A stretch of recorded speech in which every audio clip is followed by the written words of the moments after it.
Oke, Assalamualaikum warahmatullahi wabarakatuh. Ketemu lagi dengan Kak Ilham. Kita lanjut belajar IPA di semester 1 ini.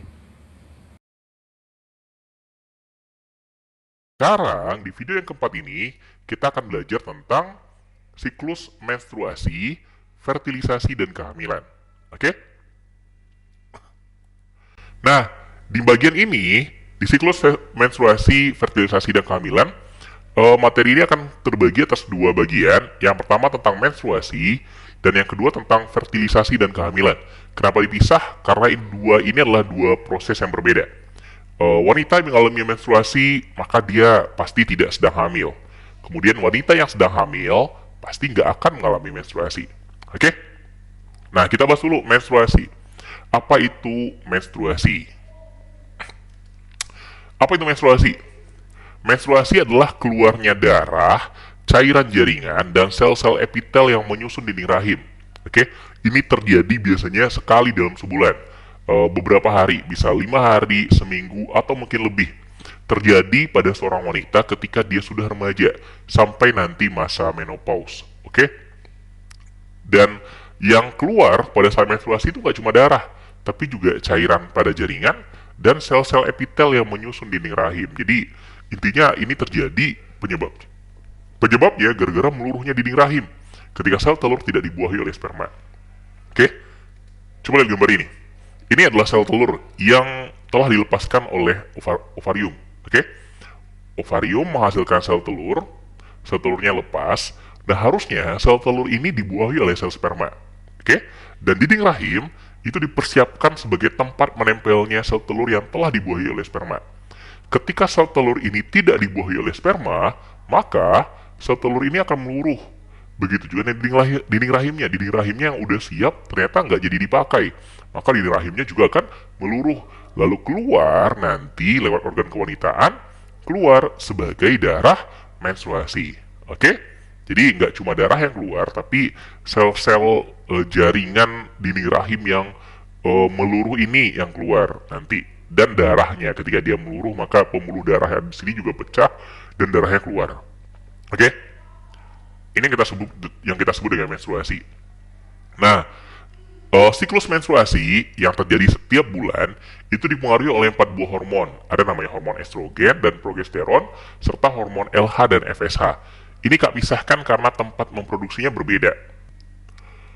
Hormon estrogen dan progesteron ini itu kebanyakan diproduksi di dalam ovarium, oke, oleh ovarium. Tetapi hormon LH dan FSH ini itu diproduksi oleh namanya kelenjar hipofisis yang berada di otak, oke. Karena tempat produksinya beda, maka ini Kak pisahkan estrogen dan progesteron, LH dan FSH, oke. Nah, sebelum kita ngomongin apa yang terjadi pada siklus menstruasi, kita lihat dulu gambar ini. Ini ada dua hal utama yang nanti akan kita bahas. Yang pertama grafik. Ini adalah grafik jumlah hormon. Kan tadi ada 4 hormon. Estrogen yang berwarna ungu kalau di gambar ini, progesteron yang berwarna oranye, FSH yang berwarna biru, dan LH yang berwarna hijau. Oke? Kita belajar cara baca grafiknya dulu. Ini misalkan kita lihat dari estrogen. Estrogen awalnya di sini. Dia ada berarti di sini jumlahnya berada di bawah FSH. FSH yang jumlahnya awalnya lebih tinggi. Nah, estrogen makin lama dia makin tinggi, berarti jumlahnya makin lama makin banyak. Dan mencapai puncaknya jumlahnya paling banyak ketika berada di sini. Kemudian turun lagi, berkurang lagi jumlahnya, habis itu naik lagi, dan kemudian berkurang lagi. Progesteron gimana? Progesteron itu naik secara perlahan, sangat perlahan naiknya. Kemudian meningkat ketika berada di dalam fase ini, habis itu turun lagi. Oke? Ini FSH dan ini LH. LH meningkat sangat drastis di bagian ini. Puncaknya ada di bagian ini. Jadi ini adalah grafik jumlah hormon. Ketika dia naik, maka jumlah hormon makin banyak. Ketika dia turun, maka jumlah hormonnya berkurang. Oke? Nah, terus yang di bawah ini gambar apa? Yang di bawah ini adalah gambar ketebalan dinding rahim. Di bagian ini berarti dinding rahimnya tebal, sementara di bagian ini dinding rahimnya tipis. Ketebalan ini nanti tergantung waktu. Oke? Jadi dia akan menipis, kemudian menebal lagi. Nah, sekarang kita bahas periodenya, kita bahas siklus menstruasinya. Kita mulai dari hari ke-0 sampai hari ke-5, disebut sebagai fase menstruasi. Oke, jadi siklus menstruasi dimulai pertama dari hari pertama menstruasinya. Kita nyebutnya hari ke-0. Nah, apa yang terjadi pada fase menstruasi? Sekarang coba perhatikan gambar ketebalan dinding rahimnya ini. Dari hari ke-0 sampai hari ke-5, dinding rahimnya makin turun, makin tipis berarti. Oke? Nah, kenapa makin tipis? Coba lihat gambar-gambar ini, ada yang ke arah atas. Ini adalah gambar dinding rahim yang meluruh. Jadi dinding rahimnya meluruh, habis berkurang. Oke? Sehingga dia makin tipis. Meluruhnya dinding rahim inilah yang kemudian nanti akan mengakibatkan terjadinya menstruasi. Oke? Dinding rahimnya meluruh. Nah, apa yang terjadi pada fase menstruasi? Yang pertama, hormon FSH yang dihasilkan di otak itu memicu berkembangnya folikel di dalam ovarium. Masih ingat folikel? Oke, kita ngebahas folikel ini pada bagian oogenesis. Folikel adalah tempat berkembangnya sel telur, mangkok-mangkok tempatnya sel telur. Nah, hormon FSH yang dihasilkan di otak, maka di awal-awal ini yang tinggi itulah hormon FSH, dia mengakibatkan memicu berkembangnya folikel, berkembang, oke? Agar nanti ujung-ujungnya menghasilkan sel telur. Selain itu, yang terjadi berikutnya pada fase menstruasi, selama hari ke-0 sampai hari ke-5 ini, dinding rahim, yaitu yang bagian endometrium itu meluruh, lalu keluar bersama darah sebagai darah menstruasi. Oke? Ini fase pertama. Fase menstruasi terjadi dari hari ke-0 sampai hari ke-5. Ini yang umum terjadi. Bagi sebagian wanita mungkin bisa lebih lama fasenya. Menstruasinya sampai hari ke-7 atau mungkin hari ke-10. Oke? Atau mungkin ada yang lebih pendek harinya. Nggak 5 hari atau mungkin 4 hari. Nah, sekarang kita lanjut. Dari hari ke-5 sampai hari ke-14. Ini kita sebut sebagai fase proliferasi. Apa yang terjadi? Kalau dilihat di sini, dindingnya makin lama makin tebal. Oke? Terus kalau kita lihat dari enzimnya, yang hormonnya yang bertambah makin tinggi adalah hormon estrogen. Oke, sama hormon LH dan FSH yang tadi awalnya naik terus turun, kemudian naik lagi di sini sampai hari ke-14. Ini disebut dengan fase proliferasi. Apa yang terjadi? Yang pertama, folikel yang tadi berkembang terus hingga menjadi matang. Oke? Matang itu berarti dia udah siap untuk melepas sel telur. Di hari ke-14 nanti dilepaskannya. Oke? Yang kedua, folikel itu menghasilkan hormon estrogen dan progesteron.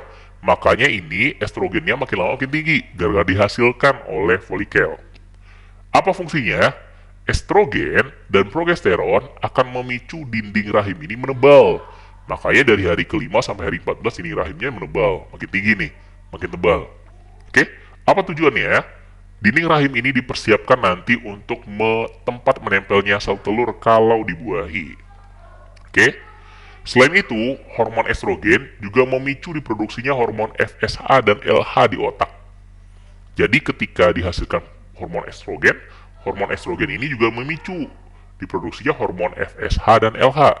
Makanya kalau kita perlihatkan ketika estrogennya makin banyak, FSH-nya juga makin banyak, LH-nya juga makin banyak. Oke? Dan LH mencapai puncaknya, dia meningkat secara mendadak dan mencapai puncaknya pada hari ke-14.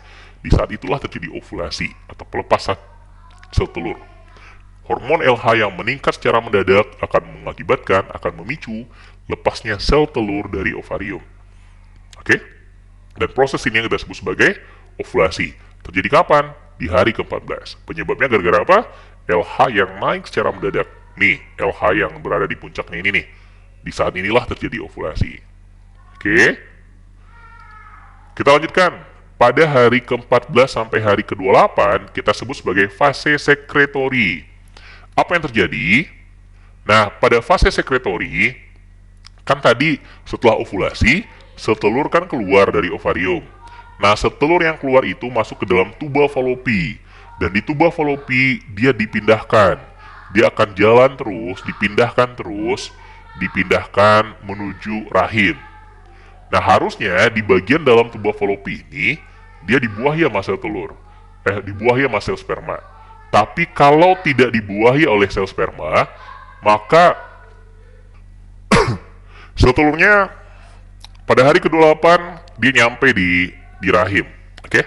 Sementara dinding rahim endometrium dari hari ke-14 sampai hari ke-28 terus dipertebal. Oke. Nah, ketika sel telurnya ternyata tidak dibuahi, maka yang akan terjadi si volakel yang tidak yang tadi melepas sel telur kan udah kosong nih. Nah, yang udah kosong ini nanti disebut sebagai corpus luteum. Oke?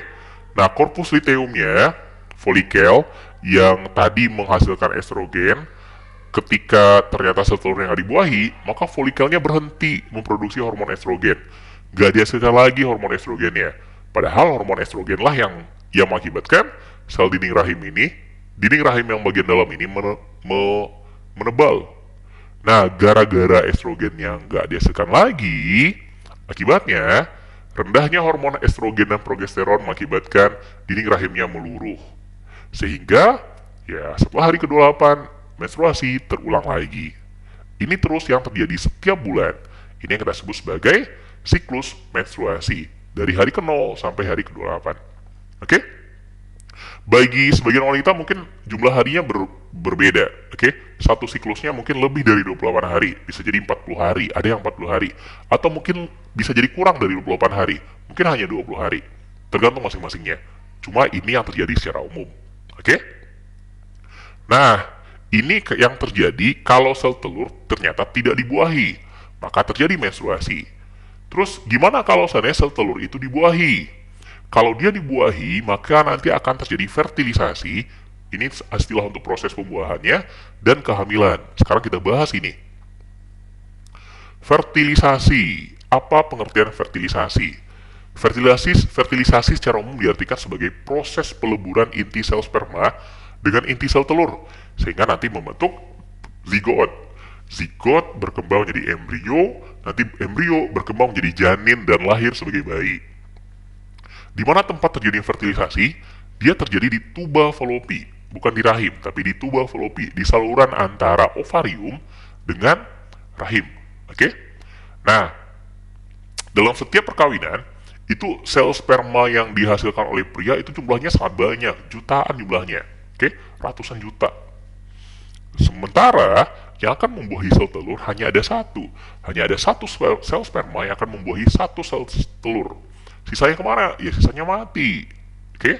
Jadi manusia yang dilahirkan itu adalah dihasilkan oleh satu sel sperma yang terpilih dari sekian ratus juta kemungkinan sel sperma yang membuahi sel telur. Nah, untuk memahami ini lebih lanjut, coba kita perhatikan gambar berikut. Proses fertilisasi itu dimulai dari ovulasi, pelepasan sel telur dari ovarium menuju tuba fallopi. Di tuba fallopi, dia akan dibuahi oleh sel telur. Oke? Ada ratusan juta sel telur, sel sperma yang nanti datang dari luar, lalu kemudian dia berenang, nyampe di tuba fallopi, lalu akan masuk ke dalam sel telur. Nah, proses masuknya sel sperma ke dalam sel telur, bergabungnya inti sperma dengan inti sel telur, itu disebut sebagai fertilisasi atau pembuahan. Nah, sel telur yang udah berhasil dibuahi, nanti akan dikirim dari tuba fallopi, dia akan dikirim, dibawa hingga menempel pada dinding rahim. Oke? Nih, digelinding-gelindingkan, lalu kemudian menempel pada dinding rahim yang emang udah disiapkan untuk itu. Yang di bagian endometrium yang setiap bulannya menebal. Menebalnya khusus untuk sebagai tempat menempelnya sel telur yang udah dibuahi oleh sperma. Oke? Nah, ketika udah menempel, maka saat itulah proses kehamilan terjadi. Oke? Nah, sekarang kita bahas tentang kehamilan. Oh ya, tadi lupa. Istilahnya, untuk proses menempelnya sel telur yang sudah dibuahi di dinding rahim, itu kita sebut sebagai implantasi.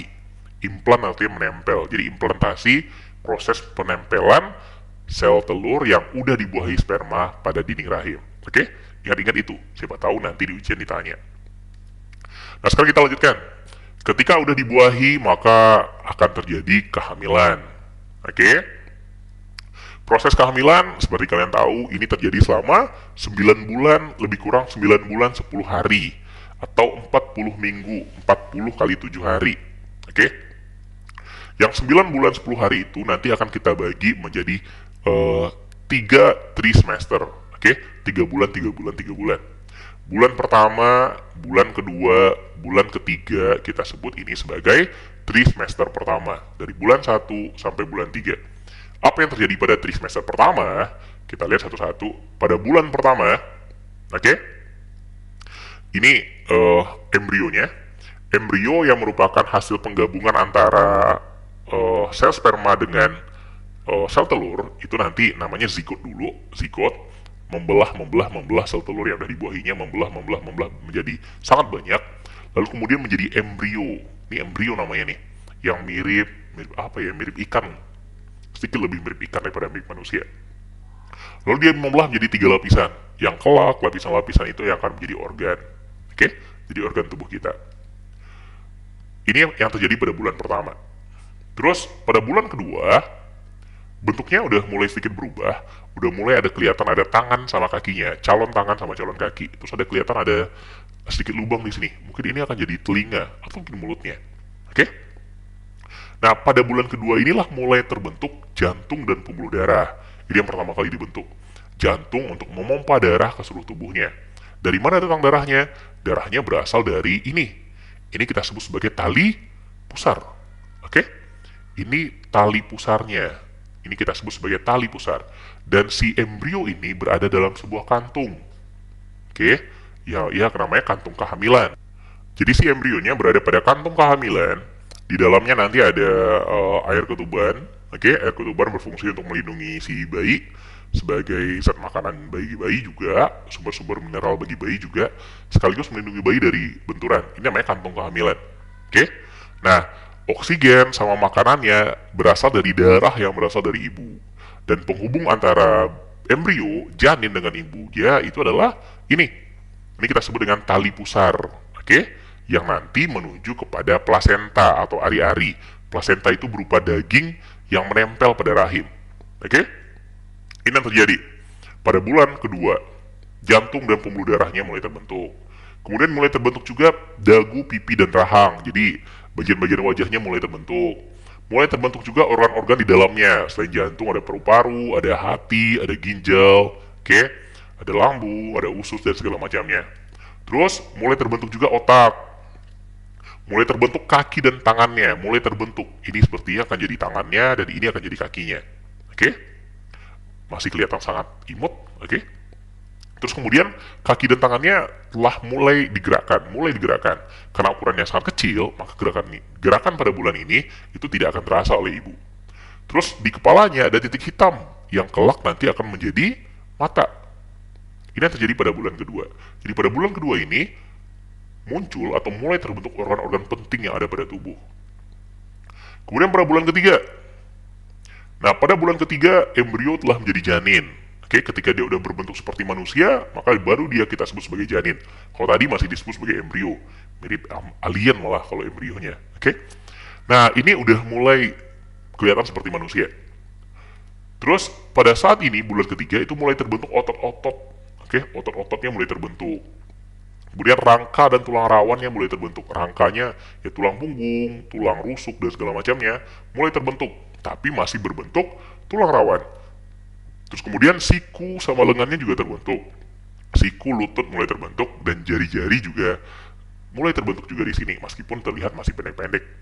Kemudian di mulutnya calon gigi udah mulai berada di bawah gusi. Oke? Karena rangkanya udah mulai terbentuk, rahangnya juga udah mulai terbentuk sehingga calon giginya udah ada di sana. Calon gigi ya, bukan gigi. Kemudian bagi calon bayi laki-laki itu udah mulai terbentuk testis. Kalau pada perempuan udah mulai terbentuk ovarium. Terus karena dia udah punya jantung, maka detak jantungnya udah mulai dapat dideteksi. Dengan alat apa deteksinya? Dengan USG. Kalau kalian temani ibu kalian atau kakak kalian yang lagi hamil ke dokter kandungan, maka bisa dilihat nanti dokter meriksanya pakai alat yang namanya USG. Oke? Di sana bisa dilihat bentuk bayinya seperti apa, juga bisa didengarkan bunyi denyut jantungnya. Oke? Ini terjadi pada bulan ketiga. Nah, 3 bulan awal ini kita sebut dengan trimester pertama. Kalau kita rangkum, yang terjadi pada trimester pertama itu adalah periode terbentuknya hampir semua organ tubuh. Hampir semua organ tubuh pentingnya dibentuk di sini. Oke? Nah, karena ini proses pembentukan organ tubuh selama 3 bulan pertama ini, maka 3 bulan pertama ini adalah periode-periode yang sangat rentan bagi janin. Rentan apa? Ya janinnya, organnya rentan rusak kalau ada gangguan.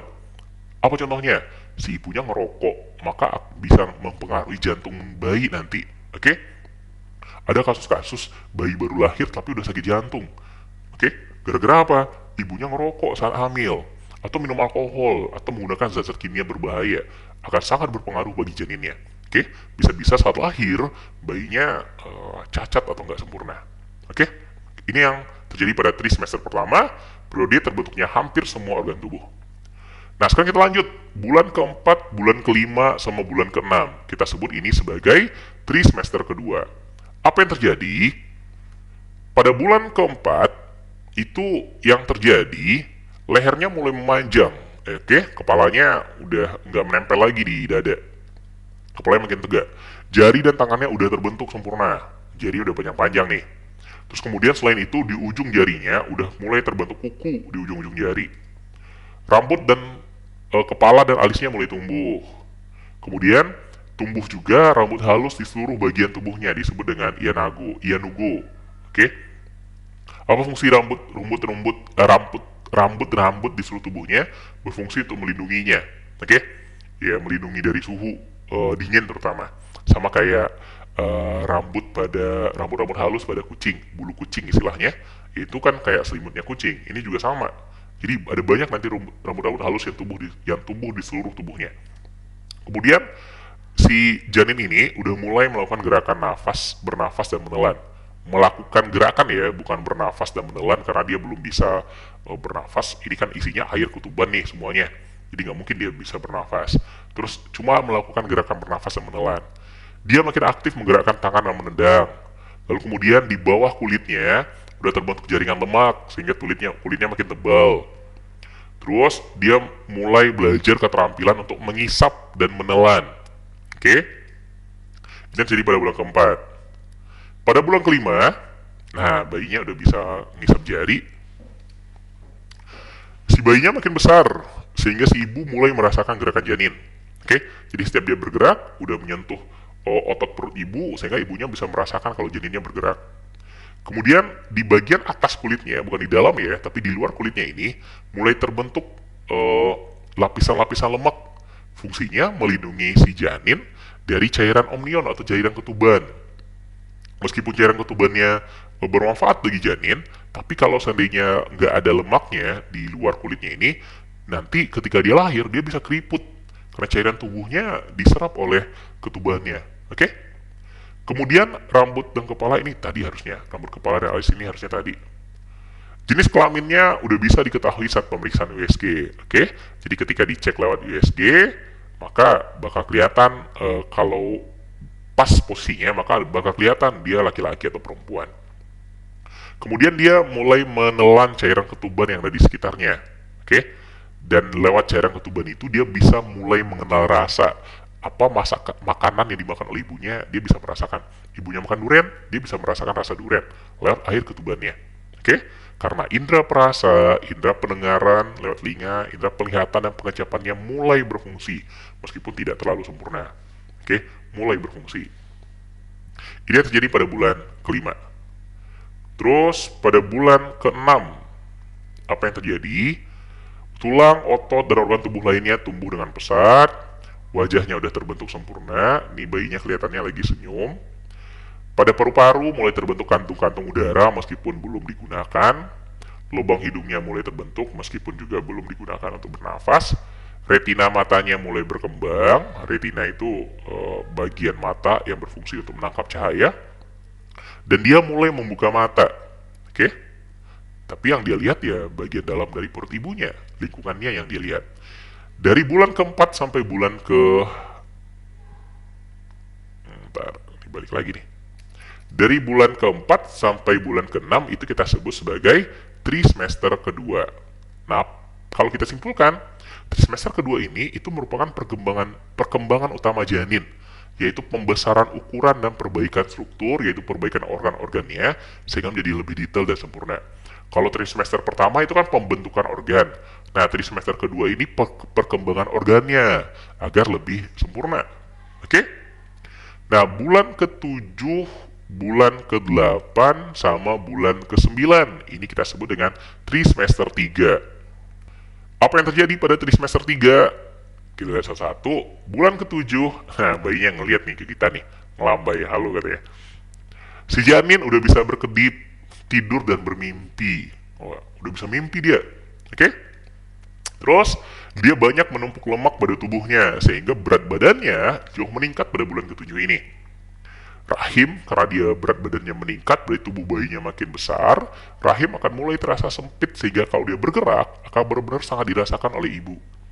Otaknya juga berkembang dengan pesat. Rambut-rambut yang menyelimuti tubuh mulai menghilang. Kenapa? Ya karena nggak butuh lagi. Lemak di bawah kulitnya udah banyak. Jadi yang menghangatkannya sekarang adalah lemak-lemak yang ada di bawah kulitnya. Oke? Ini bulan ke-7. Pada bulan ke-8, kulitnya makin tebal dan gak transparan lagi. Transparan itu maksudnya kalau kulitnya di bulan ke-7 atau sebelumnya itu pembuluh darah di bawah kulit itu kelihatan. Tapi di bulan ke-8 kulitnya semakin tebal sehingga pembuluh darah yang di dalam gak bakal kelihatan lagi. Dia semakin aktif untuk menendang, mengisap, menelan, dan bernafas. Kemudian karena dia udah siap-siap mau dilahirkan, maka antibodi dari tubuh ibu mulai dialirkan ke tubuh janin. Apa itu antibodi? Antibodi ini senyawa untuk membunuh kuman penyakit.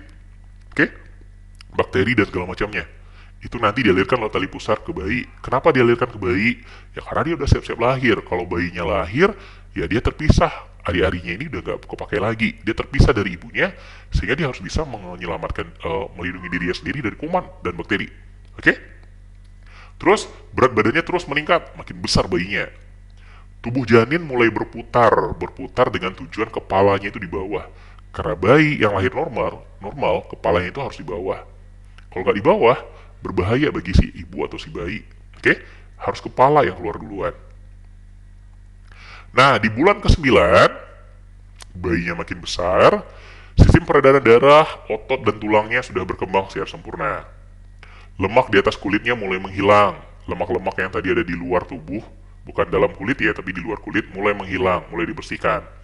Paru-paru itu menghasilkan surfaktan, yaitu sebuah senyawa atau substansi, senyawa yang berguna untuk perkembangan organ saat pertama kali bernafas.